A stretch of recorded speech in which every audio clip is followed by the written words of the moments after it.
had champions. You would have encountered situations where you have to convert fraction to decimal, decimal to percentage, percentage to fraction, so many things, right? So what I've done here is I put different scenarios in a tabular format.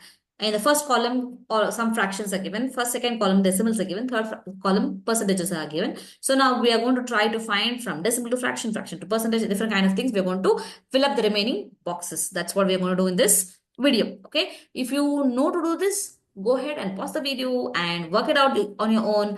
And then at the end, look at the answer that I have got, you have got, and compare. If you find any discrepancy in the answers that I have got, do let me know in the form of your comments. Okay, I will try to be as accurate as possible that I can be. Okay, what would be my approach to solve this problem? Would be always I go to try to find fraction, because fraction is the basis for everything. Okay, so 2.125 means I can write it as 2125 over a 1000, because there are three decimal places after the decimal point. So I'm going to have a three zeros in the denominator with a 1. So that's going to be 1000. So if I have to make it into a simplified fraction, because fraction, no, so we must have simplified fraction. First, I'm going to convert that into a mixed fraction. So I'm going to get as one whole twos, and then 125. 125 by 1000. So if I'm going to simplify this using a 25 table, 25 times 5, 20 times 40, right? 5 times 1, 5 times 8. So the simplified mixed fraction will be 2/1/8. This is a fraction, right? Now, this was easy to find. Now, coming to percentage. Percentage means by 100. So I'm going to start with the fraction which had 1000. But I don't want 1000. Percentage means divide by 100. So I'm going to convert that into a fraction which has a 100 in the denominator. How can I do that? By dividing by 100, dividing by 10. Right? So I'll do the same with the numerator also. That is the concept of equivalent fraction. If you do not know what is equivalent fraction, pause the video and go back to my channel where I have explained about equivalent fractions, and then continue to do this. Because if you just do just because I am telling you to do in a certain way, you are not going to remember it. Okay. So if you don't understand equivalent fraction, pause the video, go back and learn what is equivalent fraction, and then come back to this. Okay. So now, because I'm going to divide by 10 in the denominator, I'm going to do the same with the numerator. That gives me 212.5. Now, this entire percent gets transformed to a percentage sign, and whatever is remaining in the numerator becomes our 212.5%. So this is how I converted the decimal to a percentage and fraction. Now let's come to the fraction. And whenever we see a fraction, we first see whether we can simplify it. Can I simplify it? Yes, I can simplify it. In the table of 3, I think. Table of 3, I can do it. 3 times 6. Okay. So 18 divided by 3 is 6. And 75 divided by 3 is 15. Right? No, 75 divided by 15 is 25. Sorry. 25. Sorry. So 6 over 25. This is a simplified fraction I have got. So how do I convert that into a decimal? Decimal means it needs to have a 10 or a 100. So I will always go for a simplified fraction, because it is easier to find whether we can get the multiples or not. If it's a 75, I'll have to think what multiple of 75 will give me a 10 or 100 or 1000. It's very difficult. So let us simplify it, because smaller the number, it's easier to find the multiple which can give me a 100 or a 1000 or a 10, something like that. So now I know 25 times 4 is going to give me a 100, right? So that is easier to find out. So 25 times 4 was 100. So similar way I have to do even for the numerator. That gives me a 24. So I was able to find that it is 24 over 100.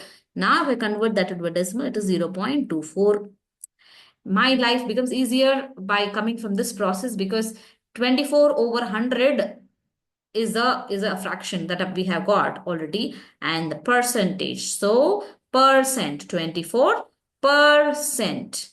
I get it directly, right? So it's easier to find. Now coming back, reverse. Now 42%. 42%, if you see, Again, you can go back to direct fraction or we can come back like this. Let's do decimal first. 0.42% means 42 over 100. That means it is 0.42. 0.42. Okay, we got the decimal. Now this is a fraction. No, 42 over 100 is a fraction, but then fraction always goes for a simplified fraction. So dividing by 2, I get a 21 over a 50. So simplest form of the fraction is 21 over a 50. So that's the fraction I've got. Now the next fraction says 4 1 by 5. It's already in a simplified mixed number format. There's nothing more to do here. So let's go for the decimal part. From this, what do I understand? There are 4 holes. 4 holes. Let's keep that as it is. 1/5. 1/5. That's the meaning, right? Now, what is the meaning of 1/5 is I have to convert that denominator into a 10 or 100 or 1,000 for getting a decimal. So 5 times 2 is a 10. So 1 times 2 is a 20. So what happens? This becomes 4 plus 0.2. That is nothing but 4.2. Easily we can do this way. Or if it's something difficult for you, what you can otherwise do is convert that into a mixed fraction, that is 21 over 5. Then do a long division. Long division. How do we do a long division? 21 is divided by 5. Okay. So when 5 times 4 is a 20. Then subtraction 1. Because this is a decimal point here, I put a decimal point here. And after the decimal point, we can assume multiple zeros. So I'm going to take one of the zeros.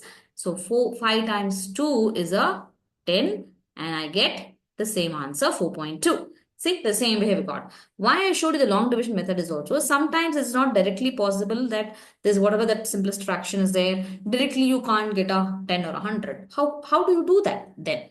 That is the reason I showed you how we can do in the long division method also. Okay, I've got the decimal part of it, right? The decimal part is, what is the decimal part? 4.2 I've got. Why I'm taking decimal part? Because decimal part already has a 10 or 100 or something like that. It has, right? 10 or 100 or 1,000. So now percentage, I just need to get 100 in the denominator. So it is easier, right? So 42 over a 10 it is. Now, I just want to convert that in such a format that I have 100 in the denominator. How can I get it? By multiplying by a 10. So, I'm going to do that, multiply the 10 in the top also. Then I'm going to get a 420.